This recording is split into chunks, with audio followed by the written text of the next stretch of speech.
Bonjour, soyez les bienvenus dans cette capsule numéro 80 où je vais aborder le sujet des synchronicités. Donc pensez à vous abonner sur notre chaîne Odyssée pour compléter donc notre chaîne YouTube et vous y trouverez donc nos 500 audios sans la publicité. Donc les synchronicités. Alors c'est un terme que j'entends beaucoup lorsque je fais des accompagnements ou des formations et c'est un phénomène que j'ai eu l'occasion de vivre à plusieurs reprises, tout comme vous j'imagine, sans vraiment en comprendre les mécanismes. Donc la synchronicité, qu'est-ce que c'est exactement? Eh bien Carl Gustav Jung a défini ce principe lorsque deux événements qui n'ont a priori rien à voir en commun se rencontrent, synchronisent et apportent un élément de réponse ou une explication à des phénomènes internes, des questionnements internes que la personne porte en elle pendant de nombreux mois sans avoir vraiment trouvé de solution. Donc deux événements extérieurs qui d'un seul coup font sens et apportent une réponse.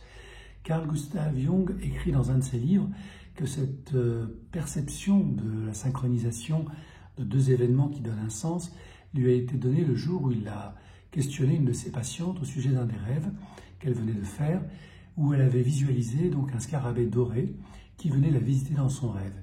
Et au moment où elle raconte ce rêve à Carl Gustav Jung, le psychanalyste suisse, eh bien, il entend un bruit à la fenêtre et est obligé d'interrompre son questionnement et se rend à la fenêtre. Et au moment où il arrive à sa fenêtre, il y a un scarabée doré qui frappe contre la vitre. Eh bien, cet événement extraordinaire a permis de rassembler deux événements qui, a priori, n'ont rien à voir l'un avec l'autre, le rêve de la patiente et l'arrivée physique de ce scarabée. Comment se peut-il que dans l'univers, quand on connaît la chance ou la probabilité que cet événement arrive, comment se fait-il que cela se produise? Eh bien, c'est toute la magie et, je dirais, l'extraordinaire de la synchronicité. Alors, je vais vous raconter, moi, ma propre anecdote concernant l'événement de synchronicité que j'ai vécu lorsque j'ai reçu donc cette intuition qu'il me fallait quitter la région parisienne et aller m'installer donc en province et à Aix-en-Provence. Donc, j'ai reçu par l'effet d'intuition ce message qui m'encourageait à quitter Paris dans les 3 ans pour aller m'installer à Aix. Je n'avais aucun intérêt à aller en dehors de Paris puisque j'avais travaillé pendant plus de 10 ans à développer mes activités, ma clientèle, et tout se passait très bien pour moi à Paris. Et malgré tout, j'ai suivi mon intuition et j'ai même écrit un livre sur le sujet, Accueillir votre intuition, pour justement vivre de manière objective ce phénomène extraordinaire qu'est l'intuition. Donc j'ai suivi cette intuition et 3 ans après, comme l'intuition me l'avait indiqué, j'ai quitté Paris et je me suis installé à Aix-en-Provence. Et bien sûr, depuis, je ne regrette absolument pas d'avoir fait ce choix et je vous invite vraiment à écouter votre intuition quand elle est aussi puissante et qu'elle vous emporte de manière émotionnelle aussi fortement qu'elle m'a emporté. Néanmoins, pendant ces 3 années où j'ai construit mon départ, il y a eu des moments de doute. Et bien évidemment, j'ai questionné l'univers dans une prière intérieure à plusieurs reprises. Et un jour, me promenant dans Paris, j'ai demandé à l'univers si je n'avais pas illusionné et si je devais vraiment suivre mon intuition et vraiment déménager à Aix-en-Provence. Et alors que je me posais cette question, je traversais un tunnel qui devait m'emmener donc dans un autre quartier du 12e arrondissement.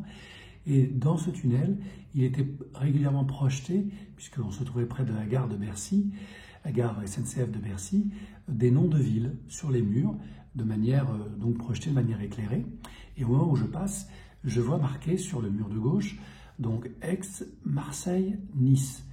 Quelques secondes après, où je m'interrogeais intérieurement sur la véracité et l'intérêt pour moi de déménager à Aix-en-Provence. Alors inutile de vous dire que j'ai été rassuré, j'ai remercié l'univers d'avoir répondu à ma question. Voilà un exemple de synchronicité. Les mois passent, je me pose d'autres questions sur des aspects matériels, des aspects de clientèle, comment est-ce que je vais continuer à pouvoir payer mes charges si j'abandonne toute mon activité à Paris et que j'arrive à Aix-en-Provence et que je ne connaisse personne et que mes activités donc diminuent de 80%. Je retourne dans ce passage, dans ce tunnel où j'avais obtenu une première réponse et à ce moment-là, au moment où je passe de nouveau dans ce tunnel plusieurs mois après, de nouveau, au même endroit, au même moment, est projeté les 3 noms de Aix, Marseille et Nice. Mais là, il se passe un autre phénomène. Un phénomène très étrange. Je me suis arrêté et j'ai regardé ces 3 noms de villes. Certes, ils répondaient à ma question, est-ce que je dois quitter Paris? Oui. Mais en prenant les premières lettres de chaque nom de ces villes, Aix, Marseille, Nice, j'ai découvert un autre message. Amen. A-M-N. Et pour les gens qui sont croyants, et ceux qui ne le sont pas, Amen signifie la bénédiction. Que les choses sont réalisées, ou qu'elles vont se réaliser. C'est donc une forme de remerciement, d'anticipation, d'affirmation positive. Et cette deuxième information, cette deuxième synchronicité m'ont complètement rassuré. Et j'ai su qu'il n'y avait plus aucun doute. La synchronicité a renforcé mon intuition.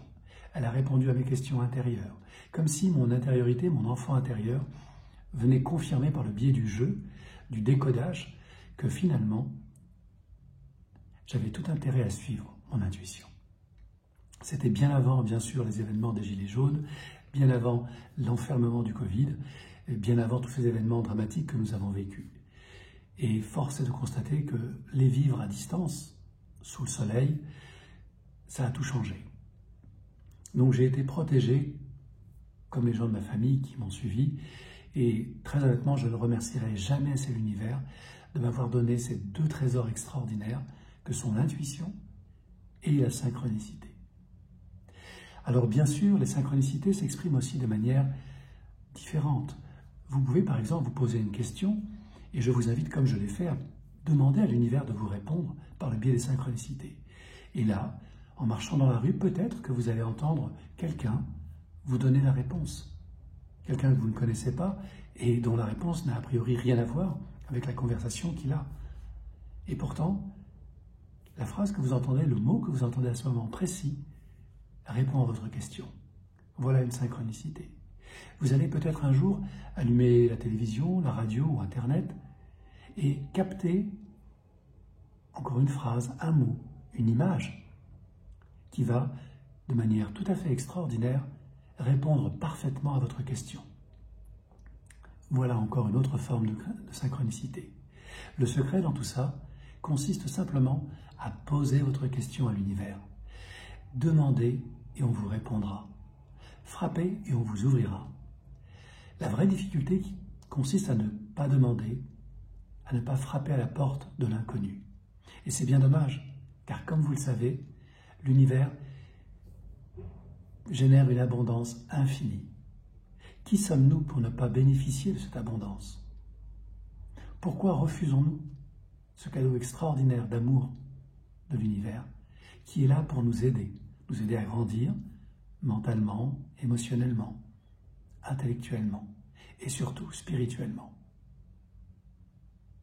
Si vous voulez avoir des réponses à vos questions, commencez par poser vos questions.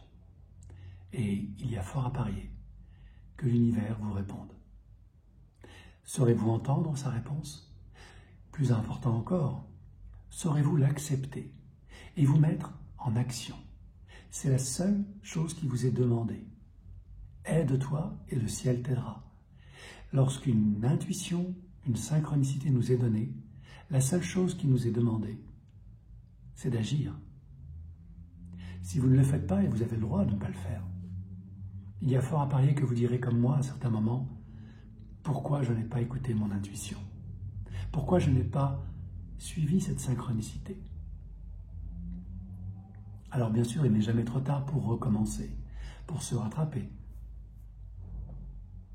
Et en même temps, vous aurez appris quelque chose. Lorsqu'une intuition vous inonde de sérénité, de certitude, de force intérieure, et qu'une synchronicité vient la renforcer quelque temps après, alors vous vous inscrivez dans un mouvement de foi, un mouvement de flux. Vous êtes dans le flot. Et à partir de là, entre le flux, le flow et la foi, vous vivez dans votre vérité. Libre à vous de vivre à côté, sur le chemin de souffrance, ou de vivre sur votre chemin de réalisation. Vous apprendrez dans les 2 cas. Mais il y a fort à parier que dans l'un des 2 cas, vous serez très heureux.